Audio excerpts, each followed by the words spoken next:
You're listening to the Dibbly-Dobbly podcast. Remember to like, share, comment, subscribe, and click the bell to make sure you get the latest episodes of the podcast. Be sure to like and share our Facebook page and follow us on Twitter and on Instagram. But Bertus, before we talk about that, I want to talk about a little bit about you and your cricketing journey, how you got into cricket. And I've always asked my guests this question before we start any interview on the podcast. And it's been fascinating listening to people's recollections and memories on the game. So Bertus, going way back, maybe growing up, what are your earliest memories of watching, playing, or even going to the cricket? And did you have some cricketing idols growing up? Yeah. So as you can probably tell from my appallingly Pommy accent, I grew up in the UK. I was born here in the Netherlands, but I spent most of my childhood in the UK. So I played a fair bit at school and sort of village cricket around Surrey. Watched a few charity games, and then, but I guess I really ended up watching a lot more cricket than I played it. I sort of almost gave up the game at university, and then after moving to the Netherlands, didn't play for years and years. But I think for most people of my generation, the defining memory, certainly in England, was of course the 2005 Ashes series, at which time, for my sins, I was in fact still an England fan. So happy memories of that, though confusing ones, because I think these days, having sort of got more into the way that the game is run, and seen a bit more from sort of the other side, or rather outside the fence, at some point my England fandom has transformed into the same sort of latent hostility that I think the rest of the cricket world, barring actually everyone in the Netherlands where England fans are surprisingly common, which I think we can get into later. So yeah, growing up, I think 2005 Ashes was I think, as for many people, an absolutely defining sort of memory, and continued sort of following the game quite closely.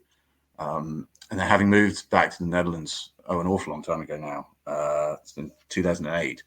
The next thing that I really recall is the 2009 T20 World Cup, and that first game at Lord's. Which was, I'd sort of been aware that the Dutch had a cricket team before, but it's the first time that came as something of a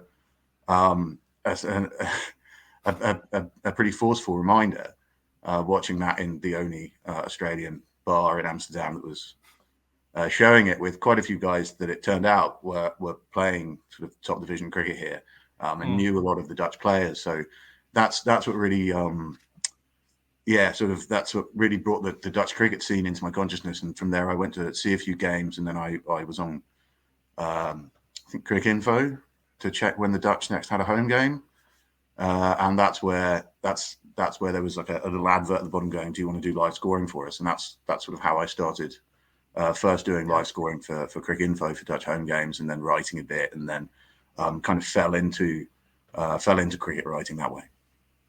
Yeah, that's quite an interesting beginning, I suppose, in cricket for you. Do you still go and watch cricket in the Netherlands?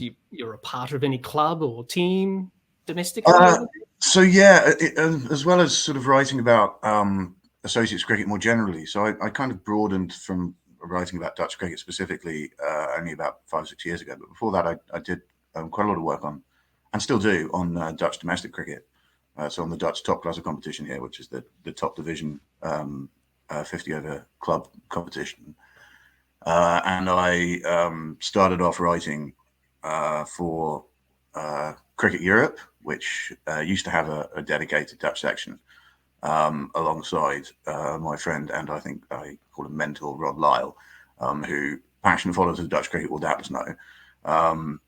But we still run a website specifically for Dutch domestic cricket, which is something of a labour of love, really. Doesn't bring in any cash, but that's called TK Cricket. And so yeah, actually, I'm almost, during the cricket season here, I'm at a game pretty much every week, if not more. But no club membership. Very much trying to remain sort of an impartial observer in that respect. Yeah. Oh, that's fantastic to hear. How you got into that, Bertus. So, hi everyone, hope you enjoyed our Associate Cricket Series episode on Netherlands cricket with Bertus de Jong. I hope you enjoyed hearing Bertus and I discuss his cricketing journey.